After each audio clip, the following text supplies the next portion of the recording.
Thank you all for coming. I am by no means an expert on the flower of life. I shouldn't start with an apology, but I've just recently run across it, and I built a table which actually inspired this talk. The length of time working on that, you're bound to get insights of what you're working on, as you'll see further into the presentation. People that work with this and study it, meditate on it, or even just drawing it itself is enough to get downloads, I guess you could, is one way of putting it, or inspired thoughts, whatever. But making that table, I had several insights, which I'll share towards the end of the presentation. So, next slide, please. Is the sound coming through the speakers? Okay, thank you. So we already saw this one. Wait, let's watch it again because other people haven't that are watching online. Thank you, online people.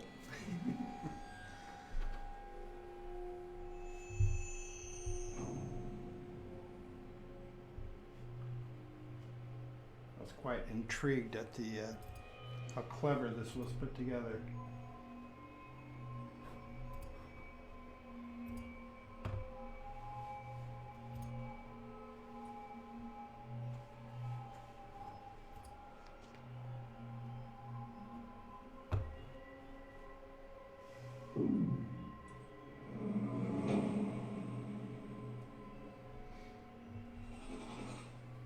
It's not the Pleiades in the background that I saw there. Did anyone notice the stars? That's the first time I spotted them. Anyway, next slide, please.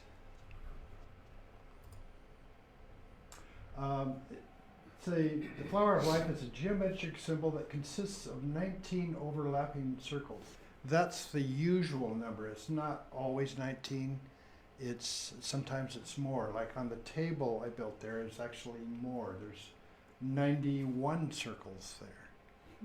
And it can be found in all major cultures throughout the world. And so far back in time, no one can really say when it was discovered or acknowledged or whatever. But it's actually always been there. It's a symbolic structure of the universe itself.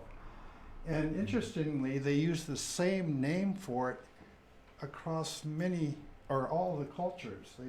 Even though it's in different languages. This is the one on the left is the oldest known carving of it in stone. I've heard as recent as 5,000 years and as long as 20,000 years. They can't really tell for sure because it's difficult to carbon date stone. But it appears to have been laser etched. I mean, to carve something like that with hand tools is kind of ridiculous. You can't get that level of precision. And the other one is more of a 3D representation of it. Okay. Now, if you click again, I think you get click on the screen because it's missing the top bar. I don't know what I did there. I don't know if it'll go to the next slide or... There it is. I don't know what I did, but the top part didn't come through, and I don't know, it's still in. Anyway, it's related to just about anything you can think of. It's mathematics, geometry, DNA, fractals, just on and on and on. And it's, the number 42 even. How many get that joke, number 42? It's life, the universe, and everything. It's in Hitchhiker's Guide. Thank you. Hitchhiker's Guide. Another little video there. And is it possible to go full screen? Sure. This is just a short one. I think it ends pretty quick too.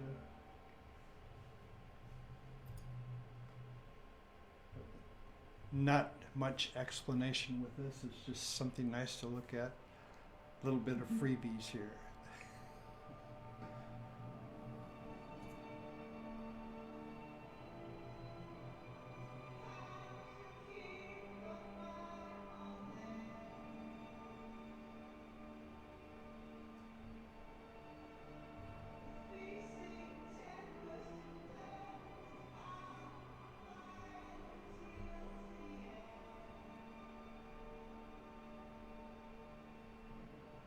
Oh, is it possible to freeze frame on the last part of that? I'll tell you. Coming up in just a few seconds.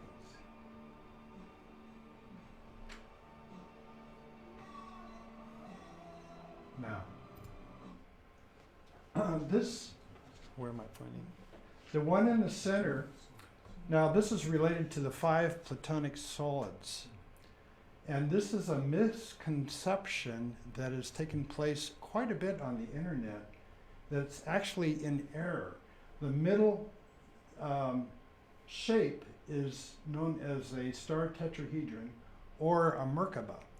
It's not actually one of the platonic solids. What's missing here, what it actually is the one on the upper left repeated twice. It's inverted and then rotated 120 degrees and then meshed together, and that makes a Merkaba, which we all have a Merkaba within us, and we're all learning about that. And once you can activate it, you can do some incredible things. But anyway, this is a misnomer.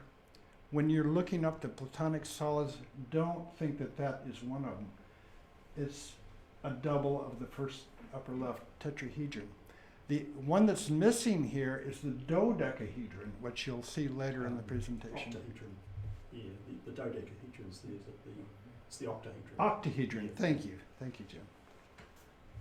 What's the rest of it? No, that's just going to the next. Oh no, actually play it a little bit more. Sorry. Never mind. That's all right.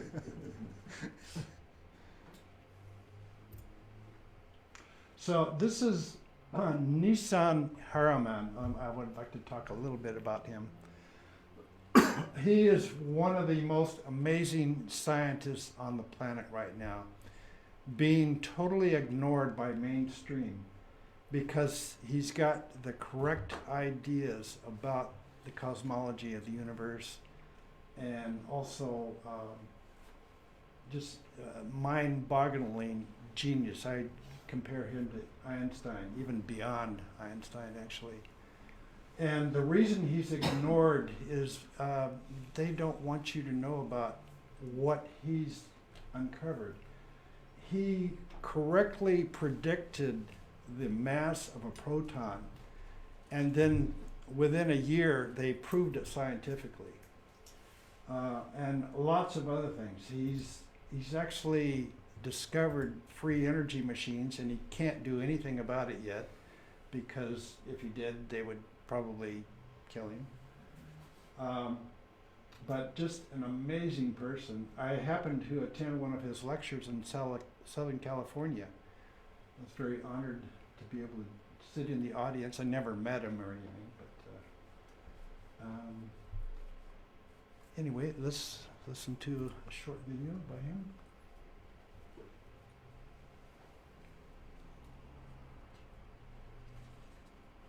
As I was calculating the packing of the plunks inside the volume of the proton and then on the surface of the proton, and I started to try to imagine how the little plump spheres would be tiled, I realized they would pack in such a way that they would have to be space-filling. And space-filling spheres makes up this symbol that we see in ancient civilization called a flower of life. And this flower of life symbol can be extrapolated from a tetrahedron array that I had heuristically from pure logic and observation of nature extrapolated to be the fundamental principle or the fundamental geometry of the structure of space-time, the structure of the vacuum, and that structure is in perfect equilibrium, so that the vacuum energy appears to us as nothing because it's everywhere, and wherever it's in equilibrium, we don't experience it. And so it was remarkable that after all these years, I had actually come to extrapolate the mathematics to get the proper answer for gravity and the mass of the proton and the radius of the proton and the gravitational coupling constant directly out of this metric that I had instinctively extrapolated much earlier. Now this tetrahedron array is in equilibrium, and where it is not in equilibrium, that is very close to the surface, the event horizon, there we experience the energy radiating from the vacuum, and there we see mass or energy.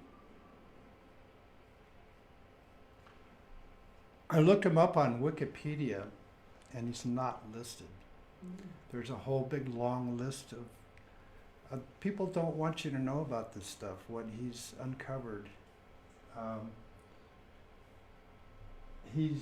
Well, one of the reasons might be that he's self-taught. He's decided that university education would slow him down too much because he's such a brilliant man that he would just get bored sitting in his classes because he probably already knew more than most of the professors.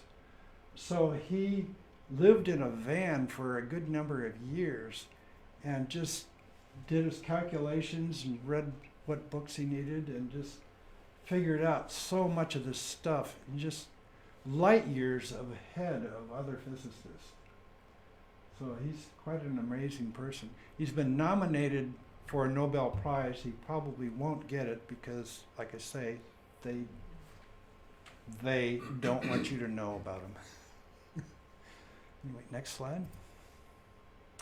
Now, this is another kind of a hidden person, Dan Winter. I'm not sure if he has a degree or not either, but he's another person that has a great deal of knowledge about the flower of life. So we'll just listen to a piece. This was a 2-hour presentation, and we're going to listen to about 2 minutes of it. And what I want to start with is a picture from the literature by this Professor Moon at the University of Chicago, where he was modeling the electron shell and the nuclear geometrics as platonic solids. And he specifically showed that palladium here, I don't know if you can see it very clearly, but the palladium atom here is clearly dodecahedral.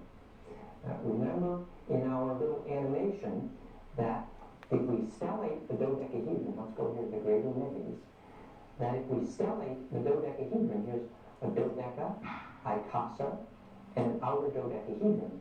This stellation of the dodeca, icasa, dodeca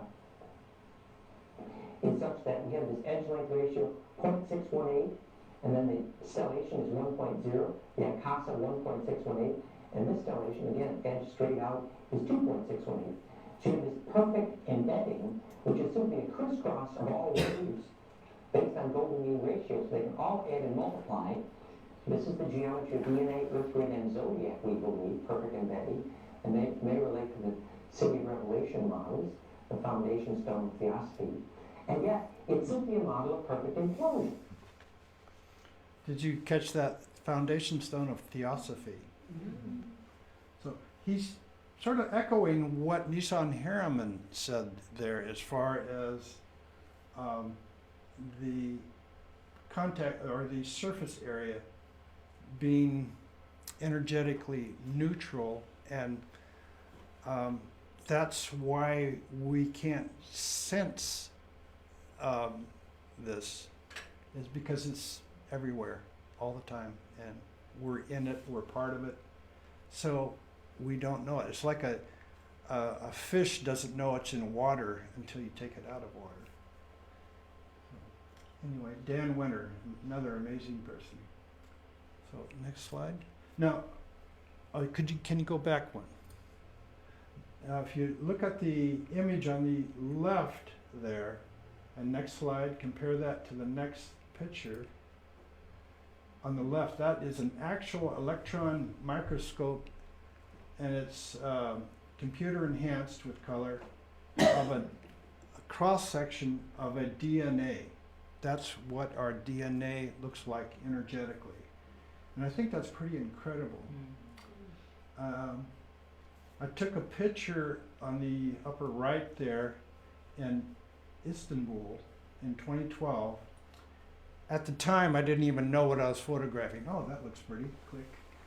So later on, I discovered it's an echo of that. And here's another one that predates mine by a ton. Back, we don't know the exact year, but it was from Hildegard von Bingen, and she died in 1179, so it's sometime before that. And that kind of echoes that as well. So this is what our DNA looks like on a super microscopic level. So I thought that was fascinating. Next. Now let's start back at the basics and it started with just a simple circle. And the circle itself has a lot of significance within it. It's just a continuous line. It has no beginning, no end. It's beyond time. There's some simple math connected with it, pi r squared. And it's actually only a 2D representation of something that's 3D. Like the flower of life is what we normally see is only a 2D representation of something that is 3D and beyond. It actually goes into multiple dimensions. Next. So, as I said before, it's usually 19 circles, but it can be actually more than that. And it's just a very beautiful thing to look at. So next. Two circles form a Vesica Pisces. Next. And there's some interesting math with that. There's 30, 60, 90 degrees. 90 degrees isn't shown there, but it's pretty obvious in the center there. And lots of math derived from that. Next. So we get into the square roots. You can leave it there. Yeah, that's fine. So you got the square root of 2, 3, and 5, and those are irrational numbers. Do y'all know what a irrational number is? It means it goes on forever. The decimal points just continue without end. A non-reoccurring sequence. Yes. Sorry? A non-reoccurring sequence. Yes, thank you. Okay, next. And we have some Christian symbolism here, and that's derived from the mandorla. So next. Mandorla is an Italian word for almond. And the real power of the mandorla is pure woman's power. The story of the Bible with the number 153 subtly wants to tell that Mary Magdalene played an important role. The mandala also looks a lot like a vulva. In Sanskrit, vulva means yoni, which when you translate it back, you get the word, or the words holy passage. In a sense, a passage for the soul to the material world. Next. And there's some stonework showing the mandorla. So that's pretty ancient knowledge. And Hildegard von Bingen had a, Sorry, please. that's all right, a vision, if you can go back, that she was able to, as best she could, put it in paint. And I don't know if it was her directly or Donna saying yes, it was her directly. And she's my art historian and partner. But yeah, so that was quite an amazing thing. There's far more into this than we can. I mean, you could meditate on this for years and get lots of information. But anyway, there's some more examples of mandalas in Christian art, and there's obviously many more than this, and in other religions as well. Next, we're kind of zooming through here. More recent ones, mandalas in crop circles. And I find the study of crop circles in itself is a whole nother area.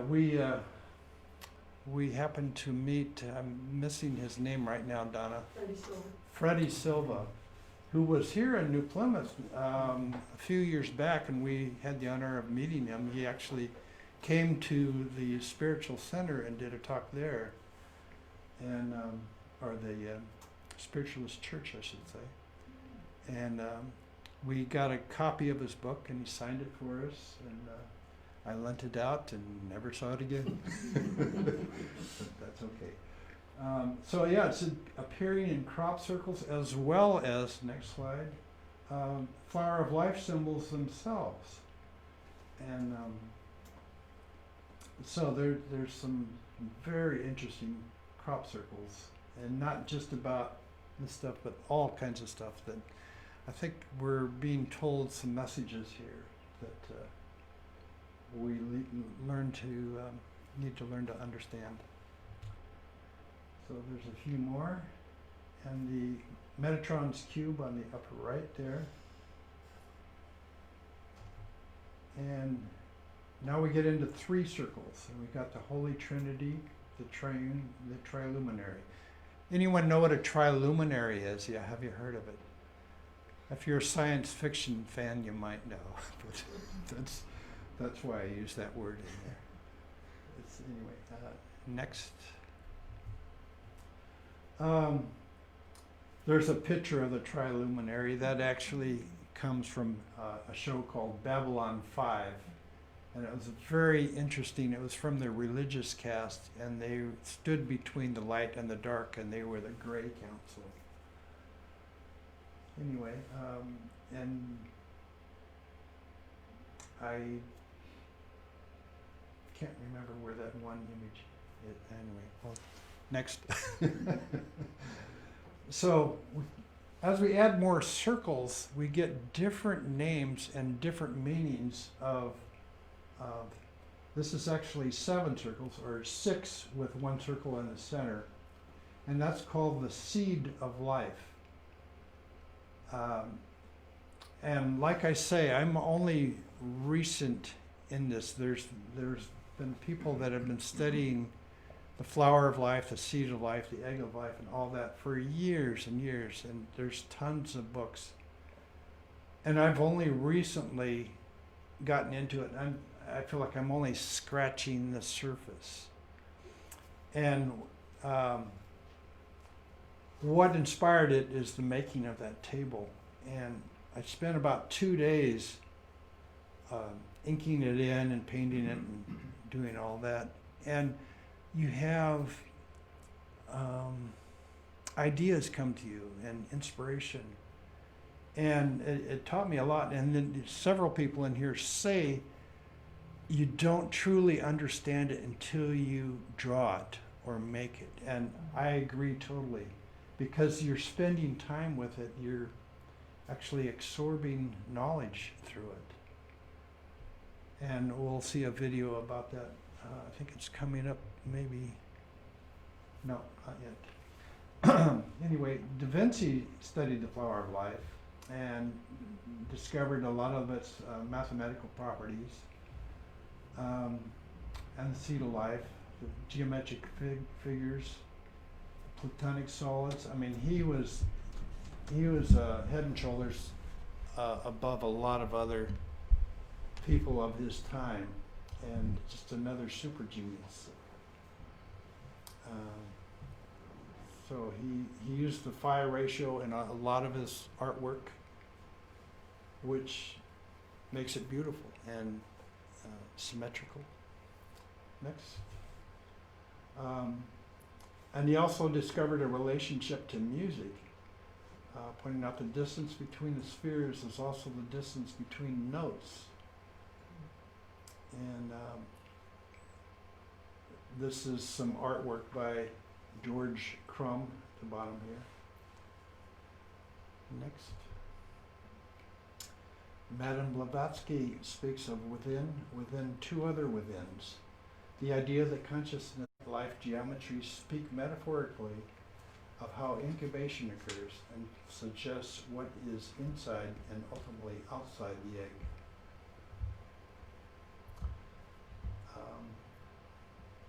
Below you'll see the development of egg and cell division. First the egg divides into 2, then into 4, then into 8. At this point awareness is found by going back inside to see what just happened and to retrieve information about where to go. After retrieval takes place, the cells divide consistently in the original pattern, remembering at the time of the Trinity the third step in cell division. So we got a little gift there that Ben found for me. And the 7 circles there are called the egg of life. Okay. Now, it's the same number of circles on the right, it's just showing the overlaps there and how they connect. Okay. Now this also, within the flower of life, is the Kabbalah. And I won't go into that because that's Kayla's job. You approve it. No, it's just way, I mean, there's umpteen books written on this and lifetimes of study by many, many, many people. So just know that it's within the flower of life. That's all you need to know. Also is the fruit of life, or another name for it is Metatron's cube. And I've heard some strange pronunciation of Metatron lately. And I think it's what I was hearing was just a computer trying to pronounce it, getting it very wrong. Anyway, that's an aside. But Metatron's cube, that is a whole nother basket of mathematics that is unending. So we'll start on that a little bit. And here's another video.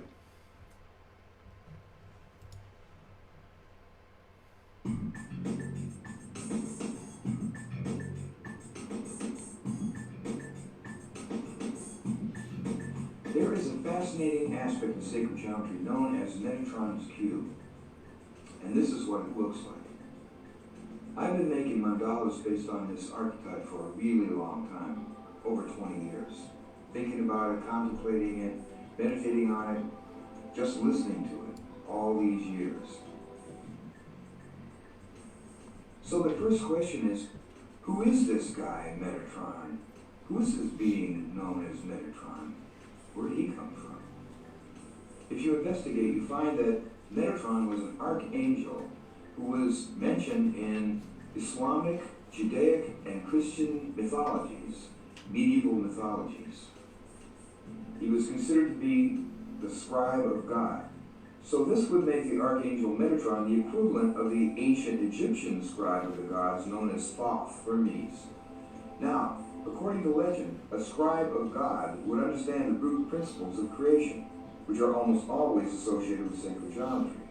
In fact, the archangel Metatron is many times pictured with or holding a cube. So that's a little bit about Metatron, the guy Metatron. But the graphic, known as Metatron's cube, didn't show up till later, when a medieval Italian mathematician named Leonardo Castano discovered it. So the next question is,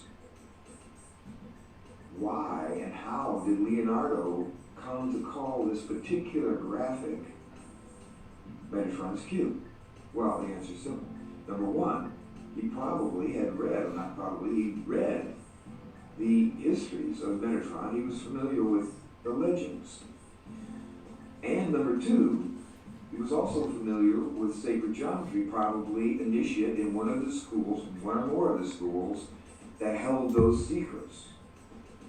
So between those two things, it points to the connection that Metatron's cube has with sacred geometry. And it traces right back to nature's first pattern and the 13 very special circles that are found inside the fourth consecutive circle of nature's first pattern. That's where it comes from. And when you connect the centers of those 13 circles, you get Metatron's cube. Oh yeah. Yeah, isn't that amazing? Next.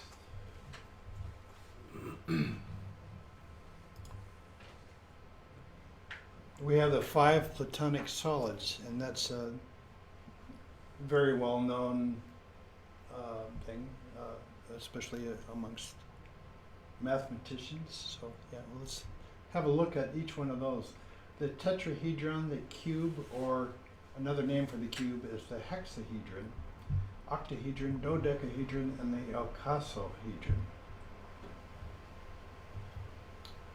And there's lots of information about each one, and not just the mathematics of it, but kind of the more esoteric side of, it's a symbol of balance, physical and spiritual, spreads personal power and acceptance, and creates change.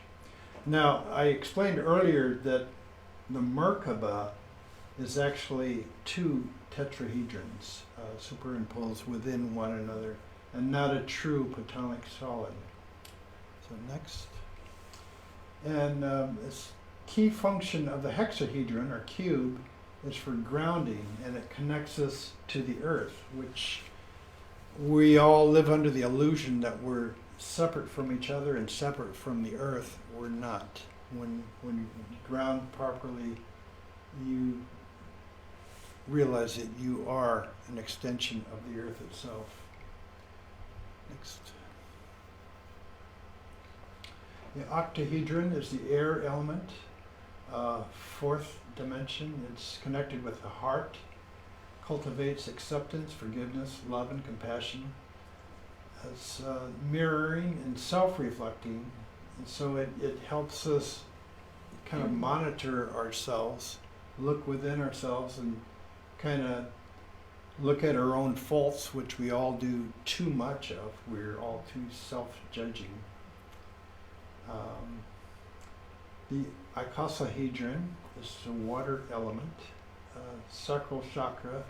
They're connected with different chakras. Teaches us to go with the flow, enhances creative thought process, freedom of emotional expression, unblocks and removes emotional stressors that block creative energies, and is connected to sexuality, fertility, and reproduction. The dodecahedron is the ether element, connected with the third eye. It has to do with ascension. Represents divine creation associated with the universe. Expression of life, consciousness, and the universe. Okay, anyway, sorry. Now this is Terrence Howard. He's quite a well-known actor in America. And just very recently, he's had a Emmys award ceremony here, and he's been nominated for Emmys, I don't know how many times, quite a few. I'm not sure if I didn't research it well enough to know if he ever won an Emmy. He may have. But he's giving up his career as an actor, and quite a lengthy, had a look at his filmography, and it's quite extensive. He's been an actor most of his life. And so we'll watch a bit of what he says right here. And I've made some discoveries in my own personal life with the science that, Pythagoras was searching for. I was able to open up the flower of life properly and find the real wave conjugations that we've been looking for 10,000 years. Why would I continue, walking on water for tips when I've got an entire generation to teach a whole new world? That's a big remark. What do you intend to do? Well, let me put it this way. All energy in the universe is expressed in motion. All motion is expressed in waves. All waves are curved. So where does the straight lines come from to make the platonic solids? There are no straight lines. So when I took the flower of life and opened it properly, I found a whole new wave conjugations that expose the in-between spaces. It's the thing that holds us all together. So obviously, him studying the flower of life was life-changing for him. Now, here he is, a successful actor, and he's stopping all that to teach others what he knows. So I think that's pretty amazing. Unfortunately, go on, next slide. What happened at that talk was that immediately after, this is on YouTube, and it was kind of a news clip thing, and right after they're laughing at him and ridiculing him for doing what he's doing. They just don't get it, and they just... Anyway, here's another young man, Vasudha Das, and I just found him today. I just was kind of a last minute throw in there, so let's have a listen to that. I'm finishing early today, so this is the last video, I believe. I highly recommend that everyone who's getting into the flower of life and just how many properties it may have outside of what I've already explained, draw out the flower of life. It's something that the more you draw it, the more you see within it. The shapes I talked about before, the Vesica Pisces, Metatron's cube, you can finally see these things very, very well once you've drawn the flower of life. And the more you draw it and meditate on this shape and really look at it and observe it and analyze it, the more you realize how much of the universe is encompassed within it. And by fully trying to understand just how important discovering this shape really was for a visualization of the universe itself, it makes it much easier for us to realize our interconnectedness with this universe, to realize that it is all one cosmological mind, and we are all one interconnected consciousness. The way I like to describe it is by looking at the flower of light, we sort of see a two-dimensional blueprint of the universe itself, of existence as we know it. And only by understanding this specific blueprint can we really start to understand at a very basic and core level the blueprint of not only ourselves, but the blueprint of the world around us, of the universe around us, of reality as we live. It was very difficult to cut where I wanted to there because he speaks so fast. And so, as he said, and the other guy, lost his name. Terrence Howard. Terrence Howard? No, the one before that, Gishart or Gish, something like that. Charles Gilchrist. Yep, thank you. You've been taking notes.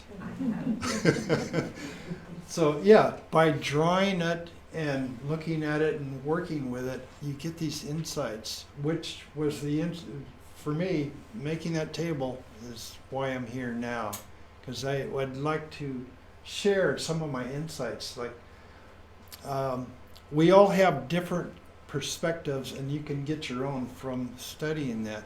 But what I got from making that is that we can relate ourselves to being individual selves, or circles. If we're a circle, all we have is the inside and the outside. And we're spending way too much time looking outside and not looking within. And that's what we all need to do, is look within. And when we look within, we see our connection to nature, to everything, to others. And it's the overlapping circles that represent others in our life, how they impact us, our relationships. And all the people that we interact with are part of our circle, because we can't really exist without others. I mean, we could, but it would be boring. What if you were on the planet alone? That would be, why? So it's our interconnectedness that really, it kind of hit home for me. It's something I already understood, but in working with the flower of life, you know it. It just comes out at you. So I highly recommend going home, get a compass or something round, trace around it.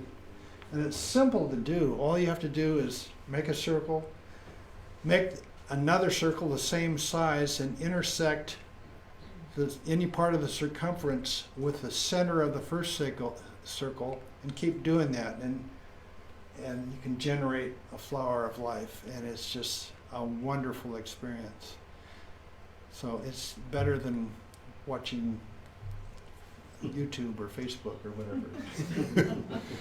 So anyway, have a go. This is when I made the table, I just took stills of as I was coloring it, just to keep it see the different patterns. And I could have photographed it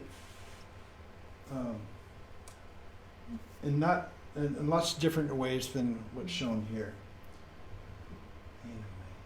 And I want to thank Ben for all his help on putting this together and his technical expertise. So thank you, Ben. All good, Glenn. And thank you, Jim. And thank everyone for coming. So, any questions? Oh, next slide.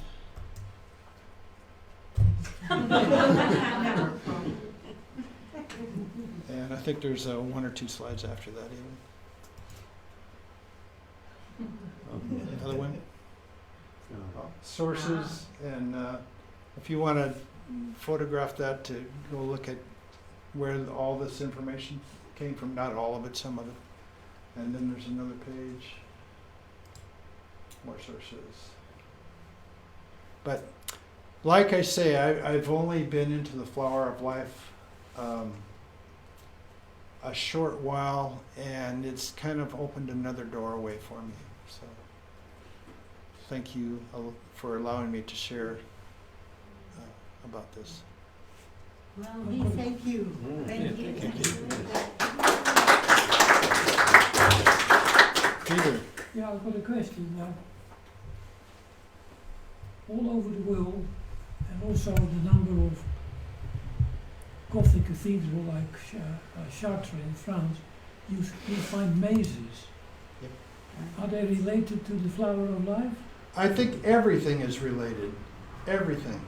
I mean, even the flower itself, flower of life itself, can be a maze. I mean, the way I painted it was in a sequential pattern. I could have painted it in a maze pattern if I wanted to. All right. Yeah, so everything is related. They're all, the labyrinths and mazes are all based on sacred geometry. Yep. Thank you. Any other questions? Were you drawn to those colors, do you think, for any reason? No, it just felt right. Just felt right, and it felt wrong to paint the petals themselves, just the in-between parts.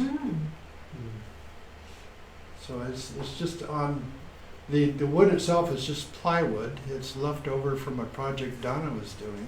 And I'll show you how it works. Where is here. it going to live?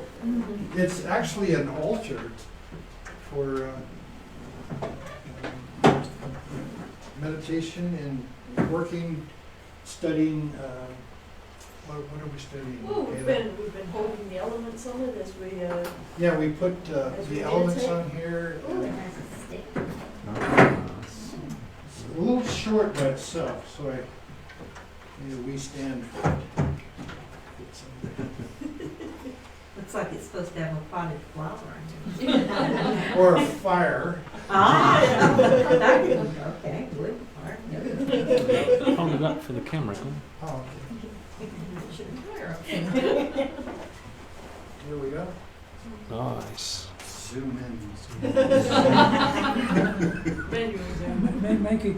You got enough light on there? Heaps. Oh, there we go. It's interesting how as kids you play with kaleidoscopes and they're all end up being sacred geometric shapes like that, and they change. I think it's fascinating. I remember back to 19, must have been, what year would that be? I was in the 6th grade, and I spent my entire class period, I'd start with a circle and put so many points on it, and then connect them all. And that's all I did, the whole 6th grade. And he finally finished it.